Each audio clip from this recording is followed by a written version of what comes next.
नमस्कार दोस्तों, आइए जाने बम बम भोले सुनकर क्यों प्रसन्न होते हैं महादेव।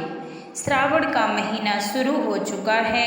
इसकी शुरुआत श्रावण मास हिंदी वर्ष का 5वां महीना होता है और इसी के साथ वर्षा ऋतु की भी शुरुआत होती है। धार्मिक मान्यताओं के अनुसार इस महीने का विशेष महत्व माना जाता है। ये महीना भगवान शिव को बेहद पसंद है और ये पूरा महीना भक्त उनकी और माता पार्वती की सेवा और पूजा में समर्पित कर देते हैं। कई लोग मीलों की यात्रा करके भगवान के दर्शन करने उनके प्रसिद्ध मंदिरों में जाते हैं। जब भी भक्त शिव जी के दर्शन करने जाते हैं या जब कांवड़िए यात्रा पर निकलते हैं तो वे रास्ते में बम बम भोले अथवा बोल बम बम जैसे नारे लगाते हैं। क्या आपको पता है इसका क्या कारण है?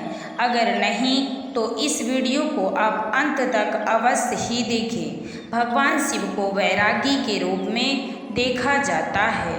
वे कभी वनों में, कभी पर्वत पर तो कभी शमशान में नजर आते हैं। वे सदैव इधर उधर भ्रमण करते हैं। जब उनकी इच्छा हो तो किसी पर्वत पर किसी पेड़ की छांव में बैठकर ध्यान करने लगते हैं। उनके अनुचर और आराधक भी भिन्न भिन्न प्रकार के हैं। इनमें भूत, पिशाच, तांत्रिक, देवता सभी शामिल हैं।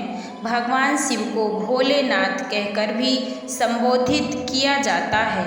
उन्हें यह नाम इसलिए दिया गया है क्योंकि भगवान शिव को स्वभाव का बहुत ही सरल और भोला माना जाता है। ऐसा कहते हैं कि महादेव को प्रसन्न करना काफ़ी सरल होता है। महादेव अपने भक्तों की सच्ची आस्था के साथ किए गए छोटे छोटे प्रयासों से भी खुश हो जाते हैं और अपने भक्त की सभी मनोकामनाओं की पूर्ति करते हैं।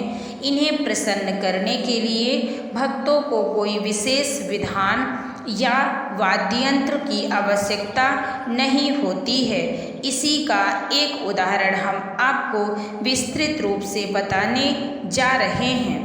आपको पता ही होगा कि जब भी अन्य देवी देवताओं की पूजा की जाती है तो उनके अंत में शंख, भेरी, घंटी, मृदंग, नगाड़ा आदि का वादन किया जाता है। मान्यता है कि इन वाद्य यंत्रों की ध्वनि से देवी देवता प्रसन्न होते हैं, अपितु शिव जी की पूजा में ये सारी ध्वनियाँ आवश्यक नहीं होती। जो ध्वनि सुनकर वे प्रसन्न होते हैं वो इन सब से बेहद सरल होती है।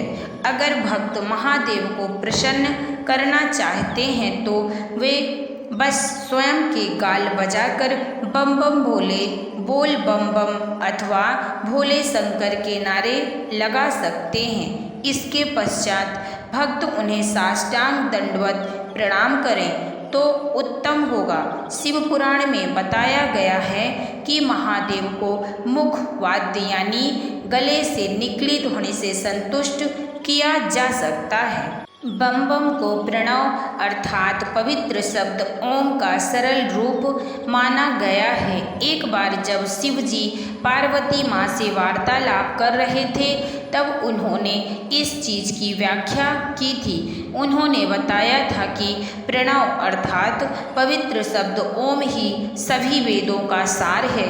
इस शब्द को स्वयं शिव जी का स्वरूप माना जाता है।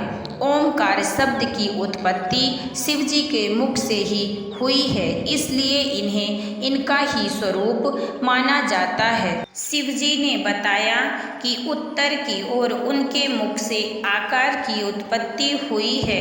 इसी प्रकार पश्चिम की ओर मुख करने से उकार की, दक्षिण की ओर मुख से मकार की, पूर्व की ओर मुख से बिंदु की और मध्य की ओर मुख से नाद की उत्पत्ति हुई है।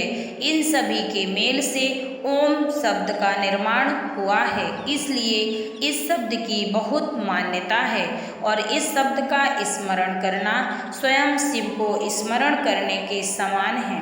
बम बम इसी का सरल रूप होने के कारण इतनी मान्यता रखता है। तो दोस्तों, शिवलिंग से जुड़ा वीडियो आप लोगों को कैसा लगा? पसंद आया हो तो वीडियो को लाइक और शेयर जरूर करें। साथ ही मेरा वीडियो देखने के लिए आप सभी को दिल से धन्यवाद। ऐसे और भी अन्य भक्ति वीडियो पढ़ने या सुनने के लिए मेरे चैनल को सब्सक्राइब जरूर करें। सभी भक्तों को जय जय शिव शंभो, बम बम महादेव, बम बम महादेव।